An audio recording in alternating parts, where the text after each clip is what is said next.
अगर आप Facebook marketing की फील्ड में हैं तो आपको इन क्लाइंट के साथ काम नहीं करना चाहिए, जो कि मैं आपके साथ डिस्कस करने जा रहा हूँ। अगर आप इन क्लाइंट के साथ काम करते हैं तो आप हमेशा स्ट्रेस का शिकार रहेंगे, डिप्रेशन का शिकार रहेंगे, तो आप ठीक से ग्रो नहीं कर पाएंगे अपनी फील्ड में। तो कौन से क्लाइंट है, किन के साथ आपको काम नहीं करना चाहिए, आपको मैं नेक्स्ट बताता हूँ। तो आपने इस वीडियो को पूरा देखना है, कोई पॉइंट आपने मिस नहीं करना। अगर आप इस चैनल पे न्यू है, इस चैनल को आपने सब्सक्राइब कर देना है और इस वीडियो को आपने लाइक कर देना और शेयर कर देना अपने फ्रेंड्स के साथ। चलें वीडियो स्टार्ट करते हैं। 7 ऐसे क्लाइंट्स हैं जिनके साथ आपको काम नहीं करना चाहिए।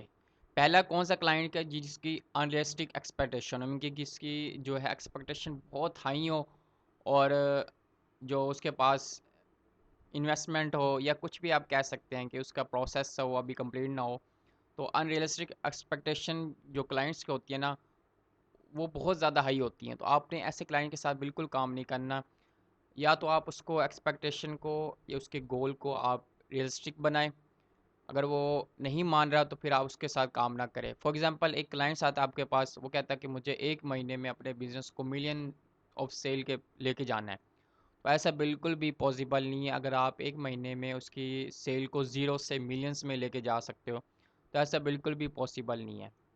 या कोई ऐसा क्लाइंट्स आता है जो कि कहता है कि मुझे एक महीने में इतने ऑर्डर्स चाहिए, जो आपसे नंबर्स मांग रहे होते हैं, मीन अनरियलिस्टिक नंबर्स। तो आप उस क्लाइंट के साथ बिल्कुल भी काम ना करें, क्योंकि एंड में जाके इन्होंने आप पे ही ब्लेम करना है कि आपने ठीक से काम नहीं किया। हो सकता है कि उनके प्रोडक्ट्स में कोई फॉल्ट हो सकता है कि उनके जो बिज़नेस है उसकी इतनी वर्थ ना हो। तो इस वजह से अनरियलिस्टिक जो एक्सपेक्टेशन वाले क्लाइंट्स होते हैं, इनके साथ आपने काम नहीं करना।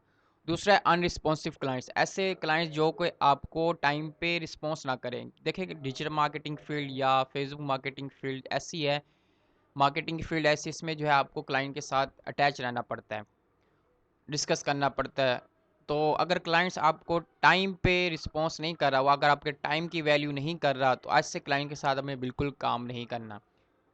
अगर आप उसका हर टाइम वेट करते रहते इस रिस्पॉन्स का, या उससे छोटी छोटी चीज़ों के लिए आप उससे एक्सेस मांग रहे होते हो और वो आपको पूरा ट्रस्ट भी नहीं करता, तो उसके लिए जो है आप इससे क्लाइंट के साथ बिल्कुल काम ना करें।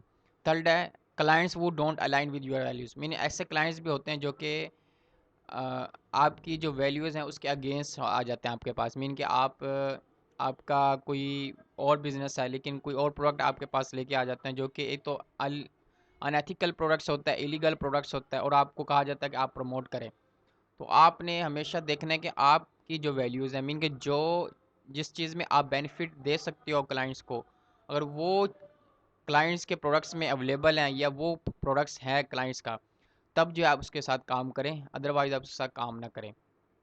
अब फोर्थ क्या है, वो under value your services. Mean कि ऐसा क्लाइंट जो कि आपकी सर्विसेज को अंडर वैल्यू करे, मीन कि वो आपसे बार बार प्राइस पे नेगोशिएट करे, या बार बार जो है वो आपसे बहस करे प्राइस पे कि आप प्राइस कम करो। या हो सकता है कि वो आपसे आप अगर आपका जो प्राइस है प्रोजेक्ट्स के जो आप चार्ज कर रहे हो उससे बिल्कुल कम जाके वो आपसे कहे कि मैं इतना पे करने को तैयार हूँ और प्लीज़ मेरे कर दो।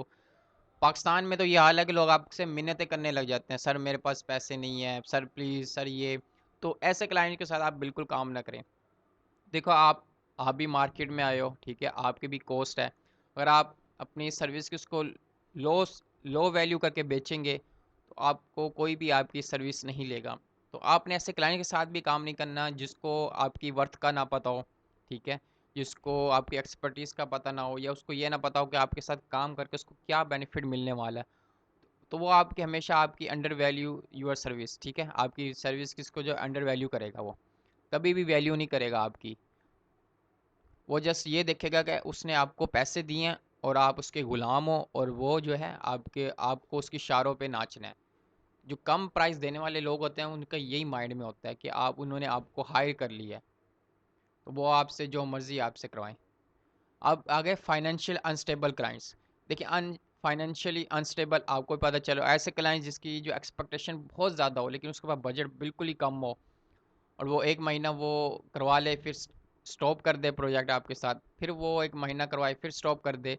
तो ऐसे क्लाइंट के साथ आपने बिल्कुल काम नहीं करना। अगर आपने काम करना है तो आप कॉन्ट्रैक्ट बेस पे काम करें, और पेमेंट्स आप टर्म लिखें कि हमें 6 मंथ के लिए या 9 मंथ के लिए या 3 मंथ के लिए हमें रेगुलर पेमेंट चाहिए होगी। तो ऐसे क्लाइंट के साथ काम करें जिसकी फाइनेंशियल जो स्टेबल हो।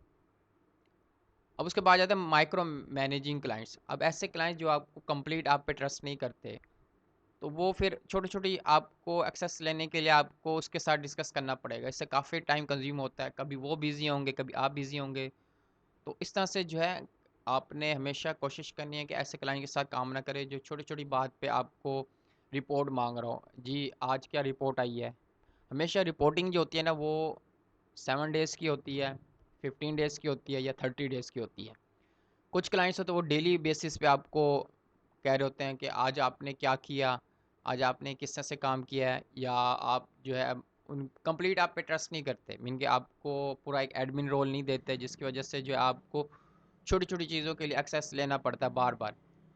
अगर ये क्लाइंट्स इंटरनेशनल क्लाइंट्स होते हैं फिर तो आप सारी रात बैठ कर उनका वेट करें। अगर पाकिस्तानी क्लाइंट्स है फिर आप उनका वेट करेंगे उनके रिस्पॉन्स करने का। मैसेज भी सीन हो जाएंगे लेकिन आपको रिस्पॉन्स नहीं करेंगे। उसी तरह budget conscious clients with unrealistic expectation, mean ऐसा क्लाइंट जिसकी बजट बहुत कम है लेकिन उसकी एक्सपेक्टेशन बहुत ज़्यादा है। ऐसे क्लाइंट्स भी आपके पास आएंगे कि वो एक मंथ में आपके पास बहुत कम बजट इन्वेस्ट करने को तैयार होंगे एड्स पे, या वो सोच रहे होंगे हमें एक कंपेन में कम से कम प्राइस में हमें चला के दे दें और फिर आपसे कहेंगे कि हमें रिज़ल्ट नहीं मिला। मीन कि एक कंपेन चलवा रहे हैं वो ठीक है आपसे, और एट द एंड वो आपसे ये कहेंगे कि हमें रिज़ल्ट नहीं मिला। वो जस्ट आपको टेस्ट करने आ रहे होंगे, ना कि अपने प्रोडक्ट्स को उन्होंने कभी टेस्ट किया होगा, ना उन्होंने कभी अपनी ऑडियंस का फाइंड किया है। ऐसे क्लाइंट्स जो होते हैं ना, जो वो सिर्फ आपकी सर्विस को टेस्ट करने आते हैं। मीन के बस एक यूं कहें कि जुआ खेलने आते हैं कि हम जो है एक कंपेन चला के देख लेते हैं, तो देख लेते हैं कैसी कंपेन आती है। तो वो एक्सपेक्टेशन उनकी हाई होती है चाहे वो एक कंपेन ही चलवाने क्यों ना आए हो। तो ऐसे क्लाइंट के साथ आपने बिल्कुल काम नहीं करना, ये जो मैंने आपके साथ डिस्कस किया। अदरवाइज़ आप डिप्रेशन का शिकार ही रहेंगे। ये मैं अपने एक्सपीरियंस के साथ बोल रहा हूँ, डिप्रेशन, स्ट्रेस, ठीक है।